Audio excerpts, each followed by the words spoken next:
Thank you for complying.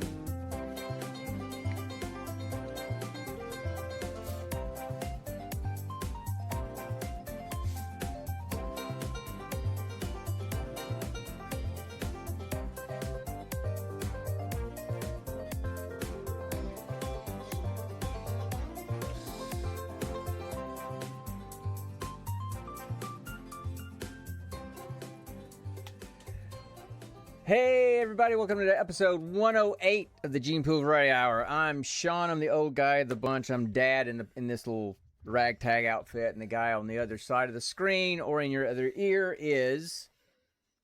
You know who the sultry voice belongs to. This is your boy. This is your boy, Connor, a.k.a. Quillmeister, a.k.a. hey, the original nerd up in this piece. I don't think that I've ever heard your voice described as sultry. I've heard other things, but not sultry. You haven't heard me flirt. You haven't. Well, and you haven't heard me do my relaxation training in therapy, and I have veterans go, dude, you put me to sleep. So anyway, but which is not supposed to happen. So just relax him, not put him to sleep. But anyway, so that's the ultimate form of relaxation, isn't it? No, you want to be relaxed, not fall asleep. If you fall asleep, then you're just falling asleep. You need to learn the skill to actually relax your body, relax your mind, teach you that skill. If you fall asleep, then you just fell asleep, and you didn't learn anything because you just crashed. So. What's up, Duckster? Hey, Declan. Hey, buddy. So, anyway, so it's been a few weeks. We've been kind of off schedule because of weird things on Fridays. We did a stealth episode, like a couple of Thursday nights ago, and got us back on the schedule. Mm-hmm. We didn't announce it to anybody. We just basically did one so we could get the podcast up, because otherwise it would have been 5 weeks between episodes. It was a speakeasy episode. You had to be in the know to know about it, you know? And the only people that knew were me and you. Until I posted it on the stream. I mean, on the podcast. Anyway, so we already got some friends hanging out with us, and we just kind of hang out and talk nerdy stuff. I'm kind of interested tonight, because we started some new segments, and we were kind of doing different segments at random, and one of the 5 segments was what's in Connor's head, and that's what we're doing tonight. So I got no idea what the segment topic is tonight. It's just wherever his random head goes, and then we're going to talk about this kind of cool little movie called The Sheep Detectives. We had to veer. Originally, we were going to watch The Wicked City. We had to avert and go a different direction, because we were going to watch we rolled for the movie last time, an anime movie called Wicked City or something like that. Mm-hmm. And Connor started watching it, and he said, well, 5 minutes in, we already see boobs and somebody's going, and I was like, nope, not doing that. Nope. Someone's going down. Yeah. Hey, I think you're too loud, or your headphones are too, I think your headphones are too loud, because I can hear echo. Oh, so, yeah. So anyway, now, Mitch, I agree. Wicked City is a classic. I will admit, I kind of watched both today. It very well may be. I try to keep our podcast at a PG we try to keep, as much as I can. So at most PG-13, if we can help it. So it's like literally in the first 5 minutes. Yeah. Meet up at a bar. There's a bet about a dude going home with a chick. Like she's talking about the guy. Literally at the 3-minute mark, she's down on the ground talking about what a healthy looking guy. Maybe I can wake him up. Then it's like, okay, I'm at work. What's going on? Next few minutes go by. Yeah. Full on pantomiming everything. So of course, it then it then evolves into the woman turning into some kind of freaky mantis demon monster thing. So I mean, So I decided to pull Connor's too low now. So I think I pulled a Ross, and we pivot, and we pivot, and we picked something else. So pivot. So yeah, so Connor just said, "Hey, let's watch Sheep Detectives," and I'm like, "All right, let's watch Sheep Detectives." So that's what we did. It's got a So great cast. it. You know what? 20 minutes in, I'm like, "Yeah, this ain't for me." And then by the time the movie's over, it's pretty good. So anyway, so we got that to talk about, and then whatever's in Connor's head. So anything been going on for you lately? Let's see. Biggest thing that's happened is there is this giant staff change going on with the Columbus Head Start conglomerate. Mm-hmm. Literally, literally, almost every single teacher is going to new classrooms. Most of them are just going to straight up new centers. All across our offices and chains and centers. It's insane. And so originally, my manager told me that when she was told she was going to be going to a new center, she gave both my name and my co-teacher's name as people she would like to take with her. So I thought that was cool. I would get to go to I would get to still teach with my manager and my co-teacher, who I've really bonded with since I've worked there for the past 2 years. But they threw me a curveball, and I'm going to a brand new room that has never had a head start in at all. It's at a YMCA branch that's never had a Head Start room or program in it at all. So I'm helping pioneer that program in that YMCA, which is cool. I'm just not going to be working with the team that I've been working with for the past 2 years. So it feels like I have the same job, but it feels like I got a brand new job at the same time, you know? Right, right. It's you're doing the same job but in a completely different location with completely different other staff. So yeah, and you're kind of Exactly. starting it from the ground up. So I mean, at least that gives you the opportunity to try to shape it the way you want it as much as you can, because you're Even and actually I'm really excited about that because through my teaching at Cherry Creek, I realized that I thought of all kinds of scheduling things that I always felt like could be done a little bit better. So mm-hmm. like for example, our routine at Cherry Creek was that as soon as the kids came in at 9 o'clock, they would wash their hands, get their name tag on, and then brush their teeth right as they came in at 9 o'clock, which I always thought was weird because they just came from home, and I can't tell you how many times I heard kids say, "I already brushed my teeth at home." And we're like, well, you have to brush them here. It's part of our routine. And it's like, but then also in the morning we have to have time for them to practice writing in their journals, practice writing their name and the alphabet and everything. That's part of their morning routine. Right. But and then, as you know, there are always some kids who come in right as they close the doors or a little bit after, and they miss the chance for both the teeth brushing and the journals. Right. So, so I always thought it would make more sense to put off teeth brushing until after lunch. Have that as a transition time. Has that as like a transition thing between rest time and everything else. So that then they're cleaning up after 2 meals they've already eaten there, and more kids are getting the chance to practice it. You Um, know, I wrote. What's up? good, good. No, good. I'll let you finish. I'll let you finish. Um, I brought this up to my new manager as we're talking about the schedules, and she said that makes a lot of sense. Let's try that out. Okay. So So it felt really nice to have my ideas heard. sure, absolutely. That folks come expecting random nerd talk and they get pre you know preschool childcare talk. So talk about a pivot, right? Anyway, so yeah, I mean it's gonna be a big curveball for you, but I mean it's what you love to do. So and you do a good job at it. So I'm sure you'll be fine. Me on the other hand, I got nothing going on. It's work. I see patients. I do what I do, right? So I am wearing tonight. I'm wearing my Blue Coats T-shirt in honor of it being DCI World Champ. Yeah, I see your Funkle shirt. In honor of it being DCI World Championship weekend. So the semifinals are going on right now, and the finals will be DC tomorrow night. what? DCI Drum and Bugle Corps. It's band nerd stuff, man. It's band nerd stuff. I had friends in Spirit of Atlanta when I was going, and I almost tried out myself. And then Blue Coats are our home state corps. They're out of Canton, Ohio. They were world champs 2 years ago. They were second place last year, and they're odds-on favorites to be world champs again tonight. So no, it's not Glucose. It's Blue Coats. Blue Coats.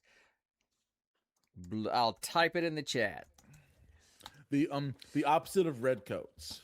Yeah, there you go. So anyway, so that's going on right now as we speak, and so I'll watch the finals tomorrow night live, because I got me a 1 month subscription so I could see it, because I was going to go to Indy because it's in Indy. I was going to go to Indy and buy the ticket and go, but had some friends that were going to go and then they couldn't, so I wasn't going to go and pay for a hotel room and ticket just to go by myself. So maybe next year.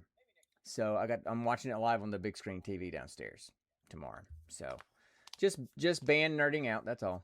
Poor Mitch, because I've been watching a lot of it in the last few weeks. So, folks are watching movies and all that kind of stuff. I'm watching marching band competitions on the big screen in my house.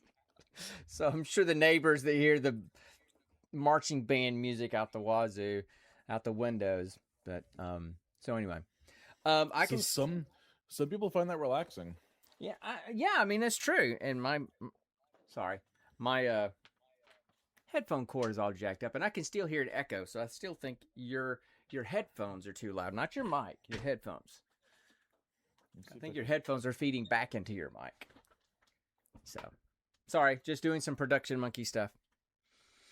So anyway, so that's what's going on with me. You got any? I mean, nothing nerd stuff going on. Man, I've lost myself into Starfield again. So I've almost 100%ed it. I've almost gotten all the achievements. I've got a few more to do. And then I'll probably start loading it up with mods and I have almost 100%ed Black Flag already.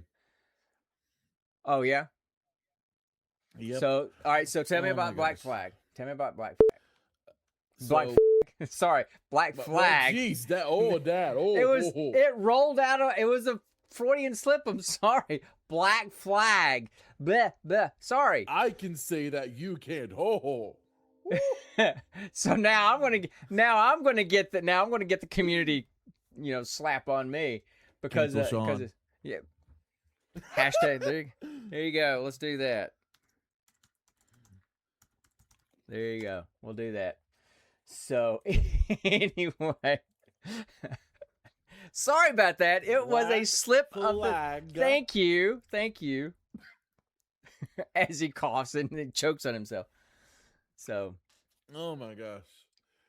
Okay, so Black Flag Resynced is essentially Ubisoft's redoing of what has been honestly called one of their best titles in the Assassin's Creed franchise. Mitch, I'm trying to focus and you're making me laugh. Bro. Anyway. And they have done all kinds of amazing quality of life updates to this game. As well as making the play style similar to the new way they redid Assassin's Creed Shadows and Mirage.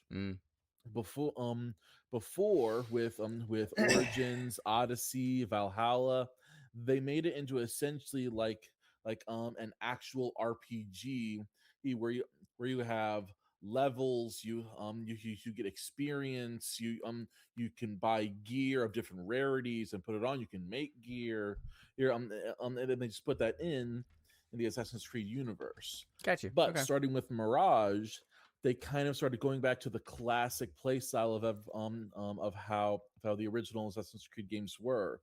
1, 2, all of Ezio's stuff. 3, right?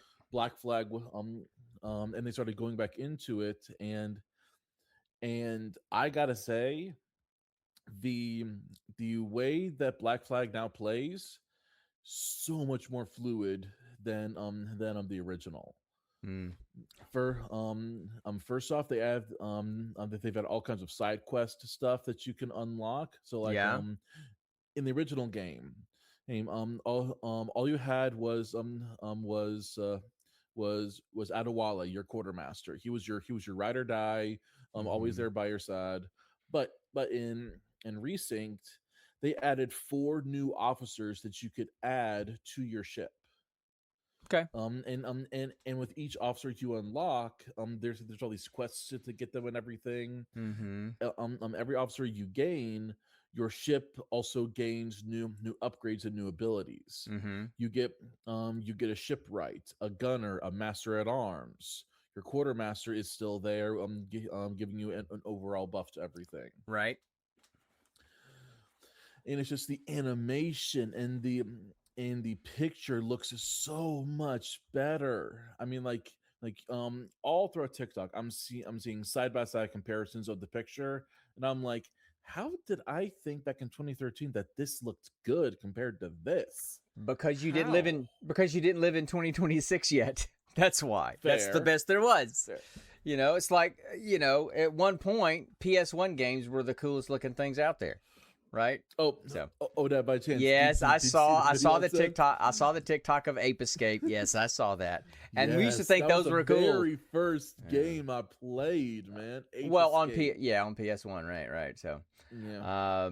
anyway, but yeah, so I put in literally because I looked at the stats. I put in 900 hours in Starfield when it came out. But then I stopped playing and dove back into Destiny with Mitch and Brandon right before the Shattered Space DLC came out, which was 2 years ago, September 2 years ago.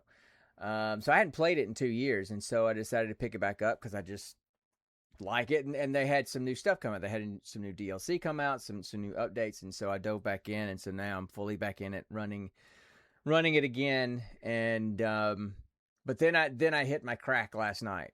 I made my first ship since I started playing again, and that was what I would literally sometimes spend hours just building a couple of ships just because I had the money and I could, and I like doing different designs and stuff. So I did that last night. So anyway, yeah. So I'll go back and I'll tweak it and play with it and recolor it and repaint it and everything tonight, and then play it some more. But anyway, so that's what I've been diving into. I was playing a little bit of Campaign Evolved. I got through first few missions of that. It looks good. It's the original Halo campaign, but just with current graphics and some Quality of life. Quality of life. That's what I was trying to think of. Quality of life improvement. So I really like it, but Starfield called me back, so I'll go back to it eventually. And apparently, Ubisoft. Speaking of Ubisoft, it's the 25th anniversary of Ghost Recon, and we just had that. I just had my rant about Ghost Recon on the last episode. Yeah, right? I remember. So Ghost Recon had Ghost Recon Alien Thunder, those original games that I really loved, and then they went to Call of Duty, trying to clone Call of Duty, and it just ruined what Ghost Recon was. And then they had Wildlands, which was really good. It was open map kind of thing, and it was really good. Well, I really liked that one. And then they came out with Breakpoint, which was terrible when it first came. Well, yes. Was Wildlands the one with the weird narcotics boss who in Southern America? Oh, it was a huge South American map, yes, but there was a lot of crime lord people, so it wasn't. I don't. I think there. I guess there was a main one. They were all There was this one main guy. He was always posing for stuff. He had big knuckles. I remember that. I don't remember. I don't remember that level of detail, but it was South America type stuff. Anyway, it was really cool. Breakpoint was not great. It's better. I've played it some since they've made a lot of improvements, and I'll probably eventually finish that campaign at some point. But Wildlands was the pretty good one, and they've just Shadow released a bunch of content and DLC stuff for Wildlands. So I might have to download it again and check that stuff out. But anyway, so I've got plenty of things in the docket to play and just not enough time, not enough hours in the day to do it. Same here. So anyway, so yeah, so that's kind of where we're at. So all right, so I've got so much on my docket to play too. They just did a giant update for Pal World, which I always loved ever since I first tried it a few years ago with like their beta test release. Yeah, I kind of thought that I was kind of surprised that game is still around, because I figured, I mean, from what I understand, it's pretty much a straight up ripoff of like Pokemon or something. That's right? been the running meme, that it's basically a ripoff of Pokemon. And now at this point, the makers of Pal World are mocking Pokemon by making stuff in direct competition with Pokemon. Well, I thought that that Pokemon, I mean, I thought that company, I thought that they had sued them, so I figured that they were going to get shut down. But anyway, they applied for suit, I believe, at least 4 different times. Okay, and whatever. Each and every time, Pal World won because the differences are just enough to get pushed through. Because as much as Pokemon likes to try, they do not own a patent on human main characters using energized monster creations in small compact devices. Yeah, They do not own that patent. I'm sure the Pal World people, before they even wrote one line of code, went to their lawyers. Oh my gosh, will y'all stop giving me these notifications? Please stop. How can I get notification? That stopped anyway, because it keeps beeping. I'm sure Pal World developers went to their lawyers before they started coding and said, okay, how close can we get to Pokemon without getting sued? Cool. That's what we're doing, because that's pretty much, from what I've seen, looks pretty much like a straight ripoff to me. But anyway. And then Grounded 2 is about to get a giant update where we're going to get this amazing underwater biome we're going to have access to, and we're going to get a new buggy. I'm not sure if I've talked about those before with Grounded 2. We can ride bugs. We can harvest eggs, hence grow buggy. our own bugs, and ride them. Right now we have the red ant, the black ant, the ladybug, and the orb weaver spider. And we're about to unlock our 5th one, which is the toe biter nymph buggy, which is a water bug. Okay. The toe biter nymph. Okay. Yeah. That's kind of a fetish, isn't it? A nymph. Fun fact: a nymph is actually the generalized term for a juvenile insect. I know, Connor. I know. I didn't know you knew. I thought you hated bugs. How was I supposed to know? That doesn't mean that I don't know what they are. Anyway, okay, let's see what's in your head. Let's see what's in your head. What's in my head? I want to ask you a bunch of questions, and I want to have them answered immediately. You got to start getting some new audios for these. I know. I got to get something. We can't keep hearing Arnold Schwarzenegger just as to saying he wants to ask us a bunch of questions. And for some reason, I need to get a new one, something, because for some reason that one has like an echo to it. None of the other ones do, but that one does. That I've noticed, like it's trying to play twice or something. Anyway, you've used it so much, the code is running to degrade. No, the code is breeding with itself. Inbreeders. So that's an image I don't want to see. Inbred Arnold Schwarzenegger's. Oh gosh, nope. Get that out of my head. I'm gonna close my eyes for 3 seconds, and I'm gonna forget. Okay, 1, 2, 3. All right, you sheep. Hey, Dad. So what are we talking about? So what's in your head? Other than inbred Schwarzenegger, so I can put it back in your head. You mother. So, what's in your head? What you got for me, man? Let's see. Where's the jokes? As of right now, I have 2 things in my head. One is a question I asked you earlier. Would you rather be treated by Hawkeye Pierce or Dr. House? Okay. All right. And what's the other one? And then the other one is Everything Ocean, because that is going to be the theme of my new classroom. Everything Ocean. Okay.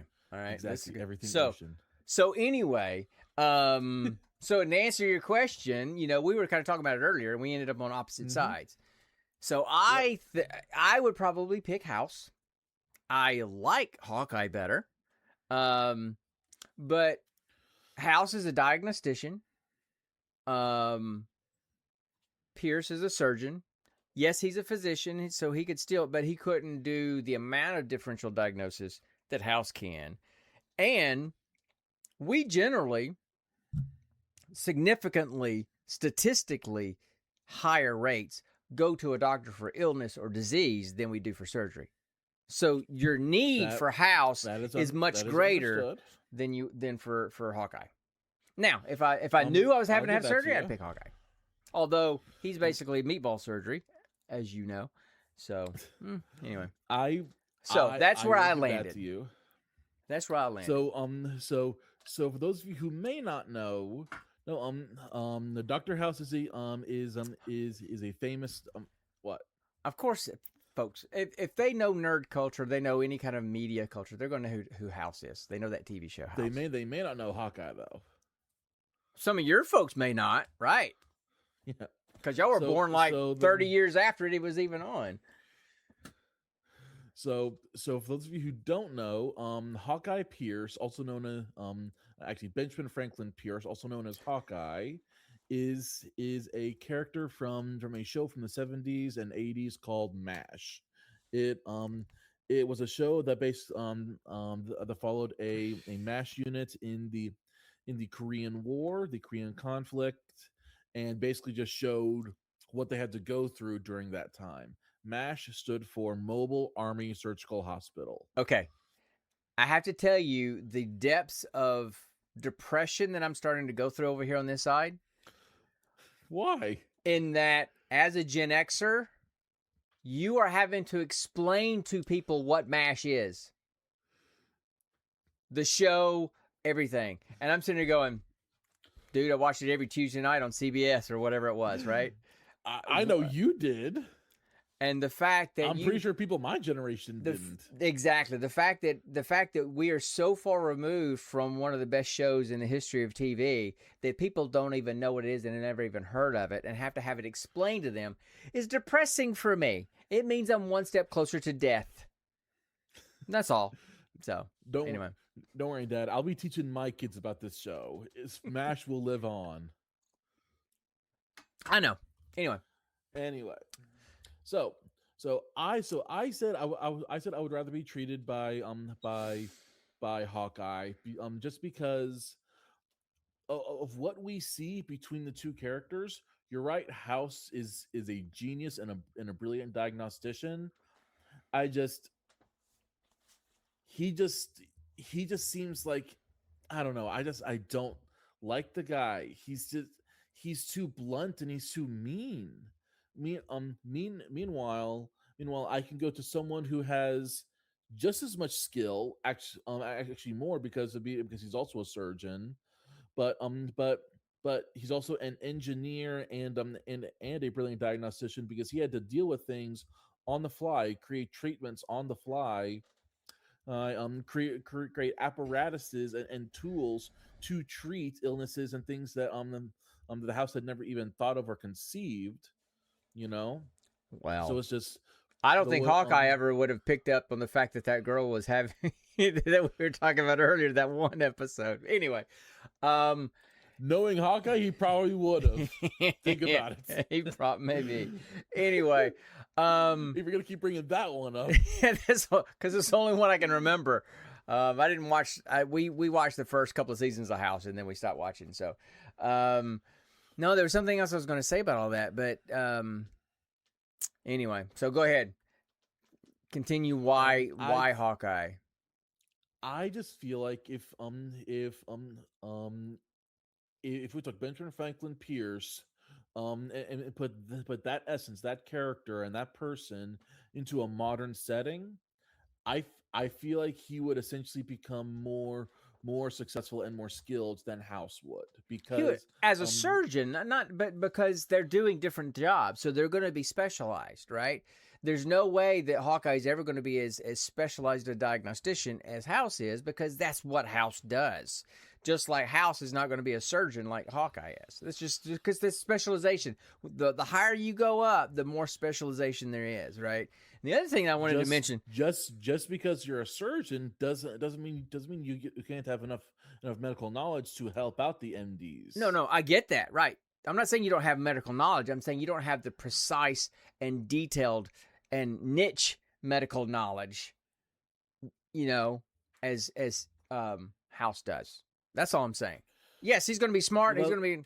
Well, that's the thing. House isn't a specialist. He's just a general practitioner, a general diagnostician. He's not specialized in any one field of medical study, is he? Right, but what I'm saying is that he is an You can be a general practitioner. You can be an internist or whatever, but kind of specialize within that field in unusual diagnoses and stuff. I mean, you can do that kind of stuff, right? So, but the other thing, you mentioned something when we were offline when we were talking about this. You mentioned, Hawkeye's bedside manner, right? I mean, yeah. Look between the two. No, I get that, and that's why I'm bringing it up because, your mom who worked in heart surgery for years, at least on the surgical side, generally speaking, she said, there was an inverse relationship between quality of surgeon and bedside manner. The better the surgeon, the worse the bedside manner. The better the bedside manner, the worse the surgeon. So it's like, she's like, I want an asshole to be my surgeon. I want, because I know he's going to be good in the operating room. He doesn't have time for all that being good bedside manner. He's too busy being good in the operating room. So, but that's the thing. We would be talking about Hawkeye, who is the inverse of that inverse that Mom mentioned. That's all I'm saying. Okay, whatever. That's fine. So we both have. Yeah, that's right. That's right, Mitch. We do not need more shows about a-hole doctors. No, right. There's right, scrubs absolutely. for that. Yeah. Perry so Cox. Anyway, so there's that question. Did you know they rebooted that show? I do on Hulu. I haven't watched it because I didn't really watch the first one. I know y'all did a lot, but I just never got into it. So, but I'm just worried as to what they were going to do with the show because they had this whole weird half season of scrub of Sacred Heart being turned into like a college and a hospital all in one. So it's like, what kind of like UAB are they going to connect the two? And as it turns out, they completely forewent and just ignored everything that happened in that season. Okay, because that was all a dream. Why? That last season was a dream. It's like the Bob Newhart show. Last season was a dream. So anyway, okay. So what's this other thing that you're talking about? What's this other? No. So I don't know if, and I watched enough of these shows to know about the two shows, but Bob Newhart had two sitcoms, one in like the 70s or 80s, early 80s or something, where he was I think he was a psychologist or a psychiatrist and was married. And so it was a whole sitcom about that. And then he had the second sitcom later on where he was owned like a little bed and breakfast in this little Maine town or something with all these interesting characters. And I didn't see it, but I've seen enough clips. The final episode of the new Bob Newhart show, the final episode, the last scene, the room is dark, and he flips on the light, and he's in his bed. But he's in his bed from the original episode, the original series, and he wakes up, and he's like, "Oh my gosh, I had this weirdest dream." And his wife turns the lamp on, and it's his wife from the original series. That she said, "What's going on?" He's like, "I just had the weirdest dream that I managed some kind of and had these brothers that had the same name and this kind of stuff." It was kind of fun. It was probably one of the best final episodes of a series because it was such a weird twist. So, nice. So anyway, all right. So what's this other ocean thing that you're talking about? So me and my new lead teacher / center manager. That's right. She does both jobs. She she and I decided that we're going to go with an ocean theme for our classroom. So I've been going through my head thinking of all the cool ocean themed things I can make and build and put into the classroom. Put on my own personal spin on everything. Right. And I'm just really excited to share a lot of my ocean knowledge. I may just for fun see if I can hang something from the ceiling, make like a little fake space station, and then then like put a piece of tape on the floor called Point Nemo. Yeah. Looking directly up at the space station. Mm-hmm. You've heard of Point Nemo, right? No. What's Point Nemo? So Point Nemo is a position in the ocean. Its coordinates are, if you're floating on top of the surface of Point Nemo, Mm-hmm. and you're looking up at the sky, Mm-hmm. and the International Space Station floats over you in its orbit, Yeah. you would be closer to the International Space Station than you would be to the bottom of the ocean at that point. That's cool. Just imagine the depth, imagine the actual difference in that. No, I'm not going to, because I'm just not going to do that, because I saw Jaws in the theater when I was 7 years old. So no, I'm not going to imagine that. If I'm going to be imagining being at that point in the ocean, I'm going to be on a really, really, really big boat. Not going to be in the water. So thank you. So you have your inbred Arnold. Now I have the deep ocean thing in my head. So thanks for that. You got me back. It's just think about how cool that is. Yes, that there's some place in our world where we are literally closer to the vastness of space and learning of our solar system than we are to learning what the depths of our own world that we live on. Yeah, I know. Look, it's cool. I mean, they're saying that one of the vast unexplored areas that we have not explored as humanity is the bottom of the ocean. We know more about the moon. Exactly. We know more about the moon than we do the deep, dark bottom of the ocean. So yeah, exactly. So it'll be interesting. I'm really excited to see what happens with you and this new place and being able to kind of come up with ideas from the ground up. Not kind of coming in with somebody else's ideas, but kind of developing yourself. So that's gonna be kind of cool. So excellent. All right, let's talk about some sheep. How about we talk about some sheep? Yep. So it's time for the next segment of Roll for credits. Well, delay there. Anyway, yeah, sorry, I was fighting back a yawn. So look, we decided when we pivoted, okay, whatever. Go on, I gotta do it. I'm not gonna. You do the orf. You do the orf. I want to see behind the scenes footage of the actors doing the voice acting in the studio, and I want to see Sir Patrick Stewart with his tongue sticking his tongue out and doing that, because I guarantee you he was. But anyway, speaking of, he's. I think it's getting time for old Sir Patrick to kind of just retire from acting. He's really slowing down. You can tell. So anyway, so it's 2026 movie just came out. It's Amazon exclusive, and the premise of the story. I'm going to use the title is called Sheep Detectives. The Sheep Detectives, and it says when the beloved farmer is found dead under mysterious circumstances, a flock of sheep conclude that they have to solve the murder themselves, even if it means leaving their meadow for the first time and facing the fact that the human world is not as simple as it appears to in books.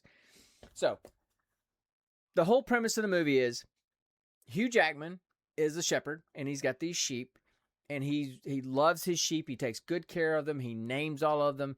He reads to them every night, from the stoop of his... Specifically murder mystery books. He reads to them all kind of murder mysteries, and they all lay down in front of him, and when, and it was kind of funny that when they show at the beginning of the movie, and he's sitting there reading the book, and he says, okay, well, I'll finish this next time. I'll finish this tomorrow night. And all the sheep start bleeding. Like, dude, finish the book, except they're just bleeding. And then as soon as he goes inside, someone says, I can't believe you stopped there. And then they're all talking. So it's one of those, it's kind of like Babe and those kind of movies where the animals They've speak. got some great quality voice actors in this movie. They really did. I was really kind of surprised. So Hugh Jackman's the farmer. He's the shepherd. They've got one of your favorite guys in it. They got Sir Patrick Stewart. They've got Bryan Cranston. They got Julie Louis-Dreyfus, and they got Chris O'Dowd, who's one of I love Chris O'Dowd. The Feast. Ever since you saw It Crowd. The It Crowd. Well, yeah, that and he plays. If you guys like the mockumentary movies, the Christopher Guest mockumentary movies. Yep. Best in Show, Waiting for Guffman, A Mighty Wind, those kind of movies. He has one, and it's not one of his best ones, but they have one on Netflix. It's a Netflix exclusive, Netflix original called Mascots, and it's about a world championship competition of college sports mascots, or just sports mascots. And Chris O'Dowd plays a character in there where he has like a giant fist. And he's just on skates because he's at hockey games. And he says, I'm defeated. And I just hear that in my head every time I hear his voice. And then, so yeah. So, and Emma Thompson is in it. She's got a smaller role towards the end. She plays the lawyer. But, the first time I saw it, I felt the same thing. You have to understand the comedy where it's coming from, that it's supposed to be, it's filmed like it's supposed to be serious, but it's so bad and so stupid that it's, look, Christopher Guest, the very first one he did was This Is Spinal Tap. That's how the mockumentary thing got started, was with This Is Spinal Tap. And it's just the same style. And the thing that I just find so cool, he uses pretty much the same actors in all of his movies. Because there's so little variations here. A little variation here and there, but they're so good at ad-libbing that he generally will say, okay, this is what we need to get across in this scene. Action. And they just go and kind of ad-lib it, right? So, Waiting for Guffman is really good. Mighty Wind is really good. And Mascots it's cute, right?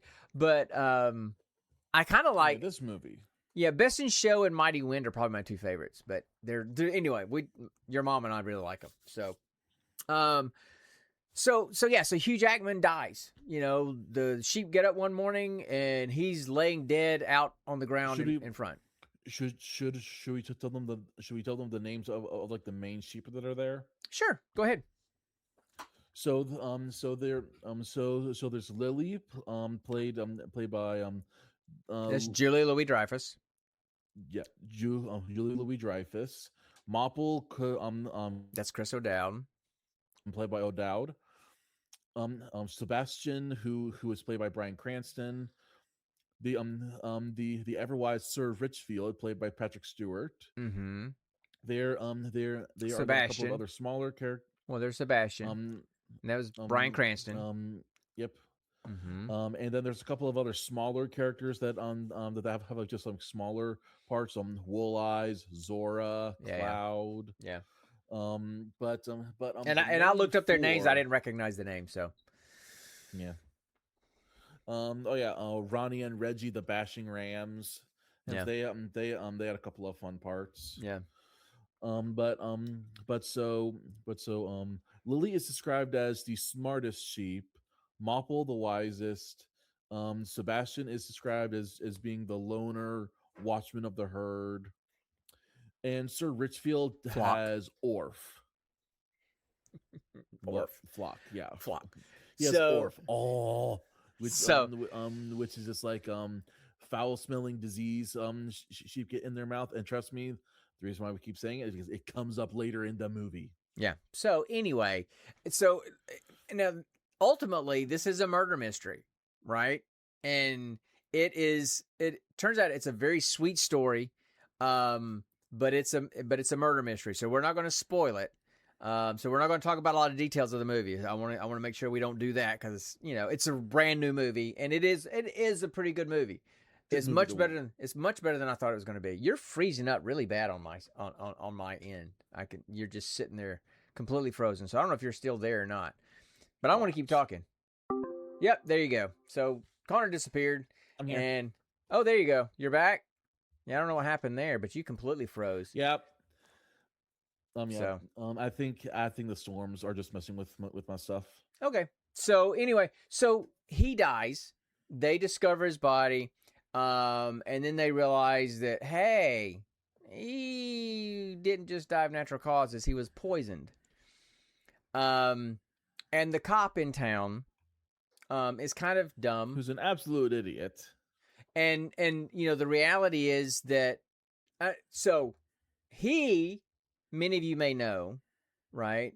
Well, we watched a movie several episodes ago called Cat Person talk about awkward dating. He was the male character in that. But if you've ever seen Sky High, the movie Sky High about a high school for superhero kids, right? He was, and I don't remember his character's name, but he was the tall, blonde-headed guy that could glow. That was him.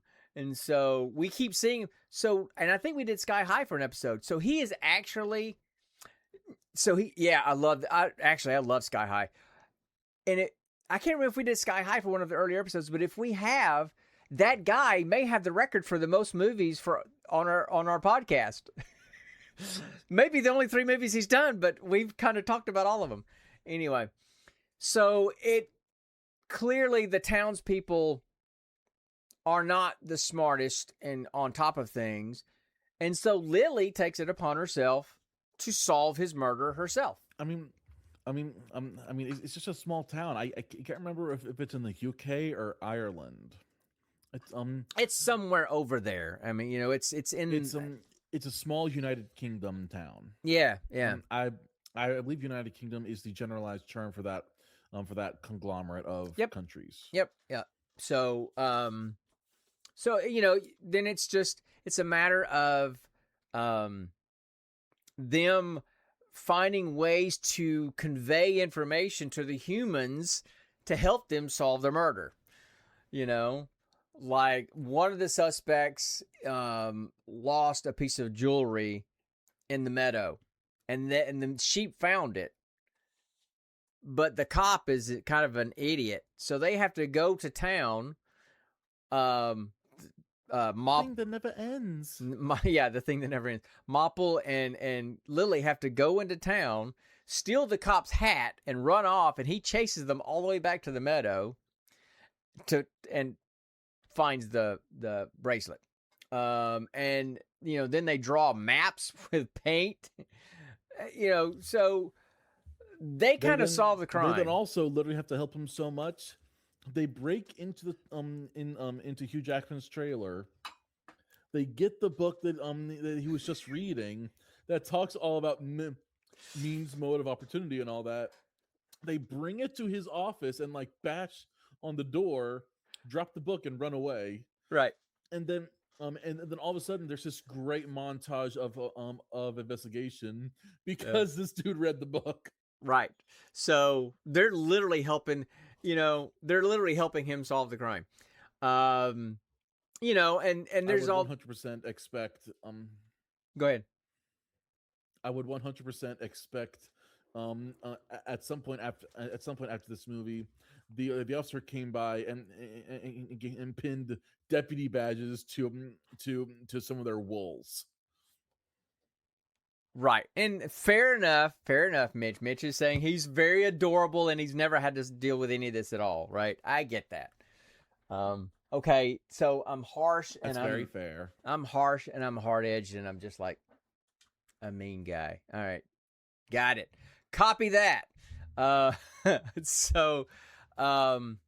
anyway, he gets better, with kind of figuring things out because as Mitch was saying, he hasn't done anything like this before, but he gets pretty good at figuring things out. And he actually solves the murder at the end. I mean, yes, he has the help of the sheep, but he solves the murder at the end. And you just start to really appreciate the relationship that Hugh Jackman, even though Hugh Jackman wasn't in the movie for very long, he was gone in the first 20 minutes, 30 minutes, first 20 minutes of the movie, I guess. But they had thereabouts. they had a couple of cutback scenes with him and the sheep, and then just the way the sheep talked about him and the things that he did.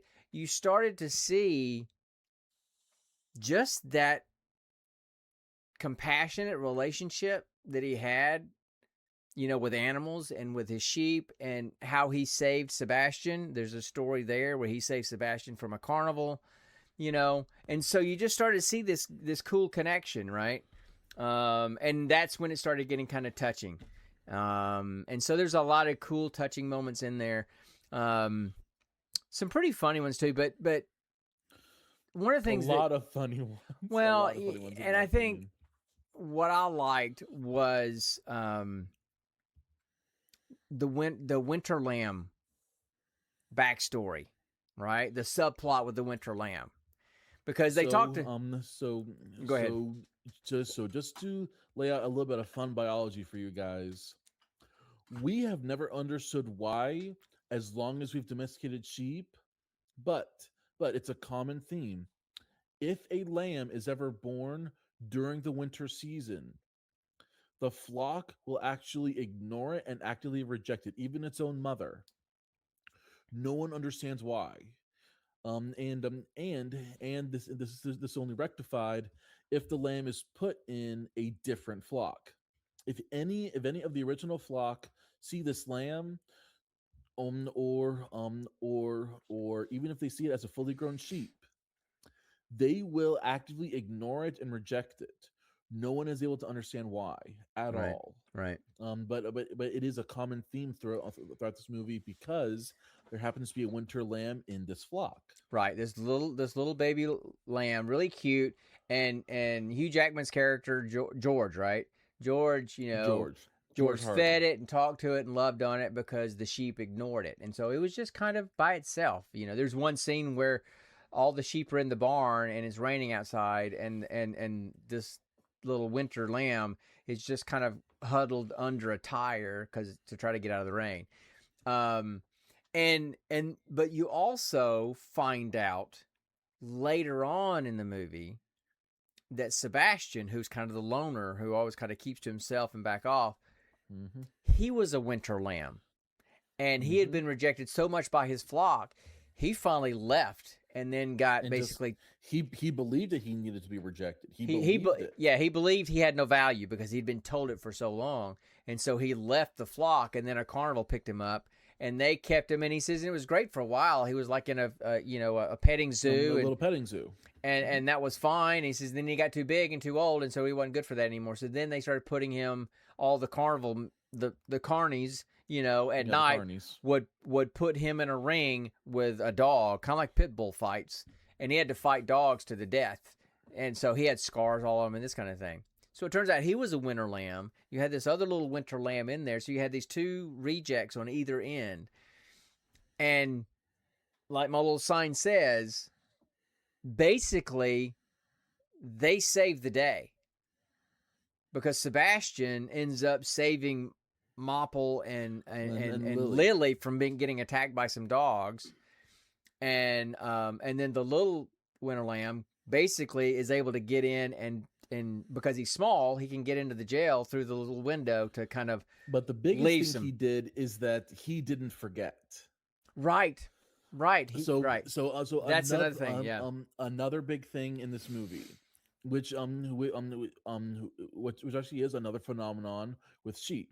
Yeah. It is said that a sheep has the ability to fully forget something if they choose to, for like 3 seconds. So like the entire flock, if they hear something disconcerting or that makes them feel bad, they will literally say, "Okay, let's get ready to forget. We're going to close our eyes," and they all count 1, 2, 3, and then there's this snap, this little bell chime. Then literally you can see it in their faces. They just plumb done forget about everything. Yeah. Except Mopple. Mopple is the only one who does not forget because they say he was born without the ability to forget, so he remembers everything. The entire flock continues living in this euphoric, fun meadow of existence, whereas Mopple remembers everything. he remembers every time a sheep died. He remembers every time someone had to get taken away. He remembers every bad thing, whereas everybody else, they just go boop-de boop-de boo. I'm gonna They eat my force themselves to grass. forget that. Yeah, so they never learn. They never grow or learn. They just, Exactly. Yeah.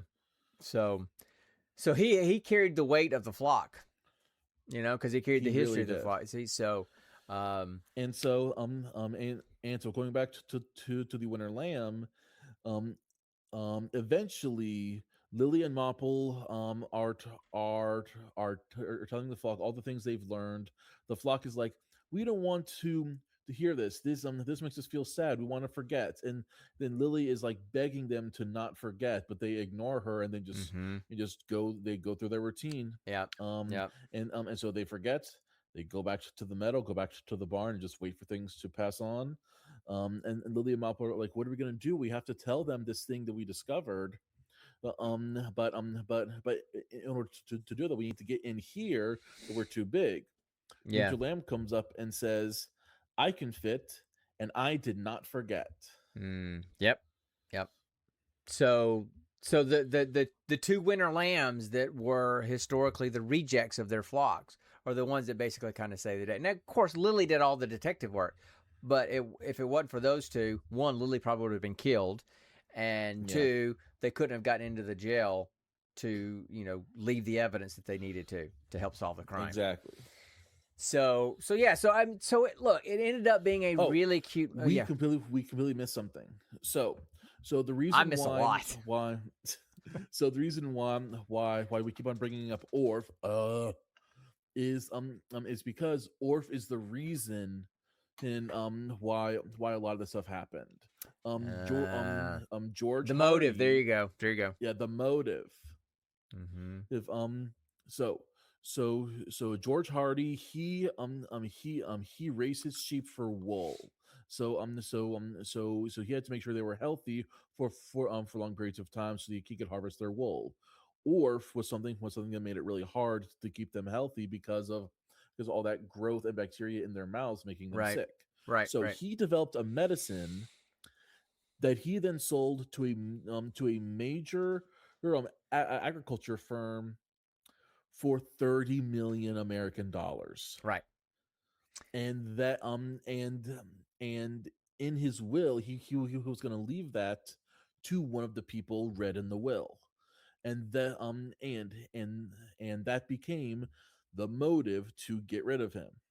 Or the presumed $30 million. The presumed motive. Right. Yes, the presumed motive. So anyway, so it was a neat little murder mystery. It was kind of like had a very nice little twist. It's kind of like if as to who did it, Yeah, it's kind of like if you take an Agatha Christie murder mystery and you mash it up with Babe. That's what this movie was, kind of, right? It was except the only animals that talked were the sheep. We didn't hear the chicken that crossed the road. We didn't hear it talk. Right. Well, that was the only other animal in the movie. The other guys. The dogs. Well, we didn't hear the dogs. Yeah, we just heard them bark. But the other sheep, but they spoke in French. They spoke French. They spoke French. So anyway, so it was a much cuter movie than I thought it was going to be. I thought it was going to be okay, whatever. And it started out kind of that was definitely the vibe that I had. Like, okay, this is going to be a really, really cheesy movie. But then the heart and the storyline started to develop, and you started to kind of understand some of the characters differently, right? And so, yeah, it was cute. Like I was telling Connor earlier today when I first started watching, I'm like, hey, I would have watched this with you guys when you were little. This is not something I'd watch now. I'm not sad that I watched it, and it's not a movie that I'll probably watch again. It's not a movie where I would rewatch it, and it's I'm not saying something coming from me. It's not a movie that I'd say, hey, Kelly, let's watch this movie together. Like some of the movies that we've seen, I've tried to gotten her to watch some. But you don't think mom would enjoy this one? I think she would think it was cute, but it's not going to be. The movie has to be super good, or it has to be a serial killer documentary for her to be willing to watch it. I swear, man. Sometimes I get kind of nervous. I mean, there is a killer in the movie. There's a killer in the movie. Yeah, I get that, but dude, I mean, seriously, sometimes I come home and I start kind of going, okay, I think I need to start sleeping with one eye open because all she ever watches are serial killer documentaries. I'm like, okay, or how did this one get away with this, or how did this one get away with this? I'm like, okay, if I disappear, y'all, she would. That's kind of a joke that I have with her, but anyway. But yeah, so weirdly enough, it's like it's like a common trope nowadays with aging housewife types that they're getting into this true crime stuff, and it's like, I know why. I don't. I mean, like at first it was it was me and mom bonding over Criminal Minds. Well, right. And then if I remember, she then pivoted to like binge watching large parts of SVU, right? I think so, but you know, if she has her choice, she's not a big screen watcher anyway. But if she has her choice, she wants to watch something that's true, right? Or at least a movie that's based on a real story, right? She's not so much into just watching a movie because it's fun to watch, you know, fake or, you know, fiction or whatever. There are a few that she'll enjoy, but by and large, it has to have some kind of historical reality basis to it. What? What are you singing? What is it? Do you remember the movie WALL-E? Yeah. But I don't remember that song. The big franchise that kind of ruined the planet was called By and Large. Okay. Gotcha. Hey, listen, there is a oh man. Maybe it was an Electric Dreams episode or one of those Black Mirror. One of those kind of shows where it's like a compilation. Each episode is its own story, right? These weird kind of science fiction. And one of them was like a dystopian future where this company, which clearly they're kind of implying Amazon, right? This company took over the world basically, and everything was run by drones. And they knew your algorithm so well, they would automatically deliver packages to you that you didn't even order because it knew that you needed it. And it was kind of like the humans fighting this corporation kind of thing. And it's like, okay, we're kind of not too far off from that, you know, and the whole WALL-E thing where the planet covered in garbage from all the products that we buy, and folks sitting in floating chairs by them, you know, right next to each other, talking to each other on the screen, even though they're sitting right next to each other. Heck, we have that going on now with our smartphones. Yeah. So, you should check out sad state of affairs. I have watched some of those, and some of them were a little too far out for me. And so I'm like, the animation, that kind of stuff was pretty fantastic. I was fascinated by that. Some of the storylines I wasn't so jazzed about. So I didn't watch it. So, but anyway, I need to go back and watch the Secret Level. Those shows. Have you seen those? The title sounds, the name sounds familiar. I think it's Secret Level. I think it's what it's called. It's like an anthology series too, and they're animated. But each episode is based off a specific video game franchise. And supposedly one of the best episodes is based on Pac-Man. Huh. But I think in the Pac-Man episode, he's like this dark, sinister killer or something like that. What? It's like a weird twist on things, right? So yeah. So there. I need to go back and watch. I watched some of those, and they were kind of interesting. So I need to go back and watch some more of those. But anyway, okay. So hey, how about we roll for a movie and roll for the next segment? And let's do it. All right. So let me get my dice out. So okay. So we're gonna roll for a movie. So let's see what we got. We are being joined by Whitey LaForge. Okay. We're pushing all kinds of limits tonight. So, anyway. This bit's not new, Dad. No, but that was it. But anyway, I pushed a limit by accident. I didn't mean to. I feel bad. But anyway, okay. So I rolled a 6. Yes. Mitch rolled our movie. Mitch rolled our movie, Dad. Yeah, I don't think so. That sounds like almost what the movie we almost watched was going to be. Anyway, so I rolled a 6, so we're going to be on Amazon Prime again. And I rolled We've been on a Prime kick lately. I know. I rolled a 5, so it'll be a mystery thriller this time. Okay. And then, dude, I literally rolled 100. I rolled a 0 and a double 0. So I'm going to go and find the 100th movie on the Amazon Mystery and Thrillers list and come right back and tell you what it is and what we're going to watch. See, that one's echoing too. I got to figure out what's going on with that. Anyway.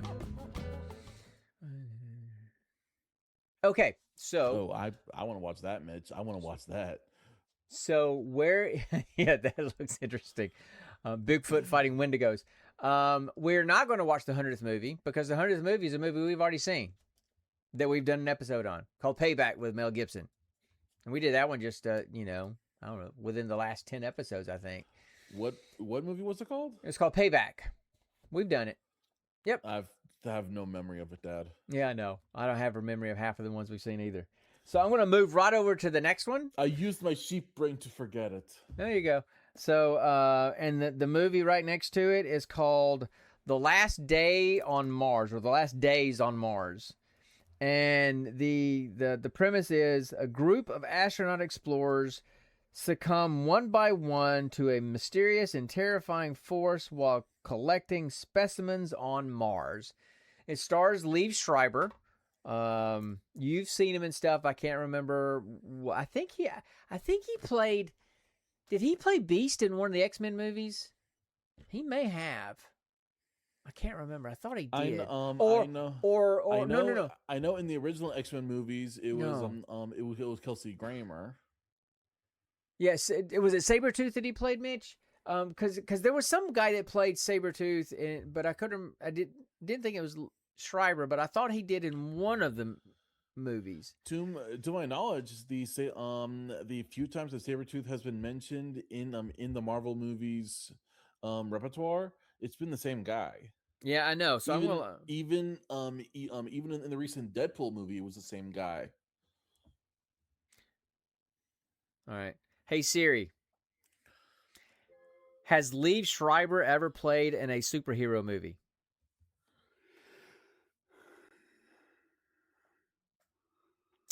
He played the mutant supervillain Victor Creed in the X-Men Origins Wolverine movie. And he also played Never. I don't remember seeing that movie, or if I did, I don't remember details from it. Except giant robot samurai. That's yes, the one with the awful Deadpool with the scars and katanas. Yes, that one. Mm-hmm. Yep. I remember seeing it, but I don't remember much about it because it wasn't that good. So okay, so that's our movie. The Last Days on Mars, some kind of mystery thriller about some kind of creepy thing that's. It sounds kind of like this found footage movie of this mission to the moon, Apollo 14, I think it was called. I don't know, maybe I don't know, but it's not in. I doubt it. It doesn't look like from the screenshots I'm seeing. It doesn't look like it's a found footage type movie, but I get what you're talking about. Yep. And see, Yep. I love found footage style horror movies. Paranormal Activity, Blair Witch Project, the VHS movies, love those. Okay, so now we got to roll for our segment. Okay, so let me roll for that. Hit me. All right. Okay, so it looks like we're going to do, and I'm changing the name on this segment. We had it, for some reason, we were calling it the Pitch Blackout, and that doesn't make any sense to me. So I'm going to call it the pitch something, pitch roulette or something. I don't know, but basically, we're gonna come up with some random prompts, and you and I are both going to have about 60 seconds, and we've got to come up with either a premise. We got to pitch a terrible or amazing movie, or TV show or video game or something. Kind of like what I did with that karaoke thing. Remember? Yes, that was the segment. Yes, that's what we did with that segment. So we're kind of rotating around again. So we've used all of them already. So now we're kind of going to start doubling up. Good. So yeah, that was a great one. Literally a what Pixar style karaoke spy, right? Wasn't he? Yeah, karaoke Yeah. spy. Yeah, that was pretty funny. So, but anyway, so that's what we're doing. So we're going to watch this movie about these folks on Mars, and we're going to come up with some really cool movie and video game ideas next time. So that's what we're going to do. And I think we're going to get out of here. I don't have anything else to talk about, right? Do you? I'm kind of good. So, okay. Well, thanks, Declan, and thanks, Mitch, for hanging out and chatting with us. And for those who didn't make it to the live stream, download the podcast and listen to us. I'll have it out in a couple of days, and we appreciate it. And let folks know that we do this because it's fun to talk to folks when we're doing it. So y'all, Exactly. So y'all have a great week. We'll see y'all in a couple of weeks. We'll do this kind of stuff. We'll chat some more about some nerdy things. And I think after the next this next episode is DragonCon. So we probably, and I think that might hit our Friday. So we probably will have to go a week late on our next podcast episode, but we'll have plenty to talk about. Don't try and shoot for double digits. Do not try and shoot for double digits. I'm pretty sure they're going to ban you if you go too far. No, it'll be fine. Because I'm the one that's letting it go. So I'm not saying you will. I'm just saying the Twitch overlords might flag him. If I'm approving his post, then it's fine. So anyway, all right. Listen, we're getting out of here. Thanks for the folks that stopped by. We love you guys. We'll talk to y'all in a couple of weeks. And always remember, stay nerdy, my friends.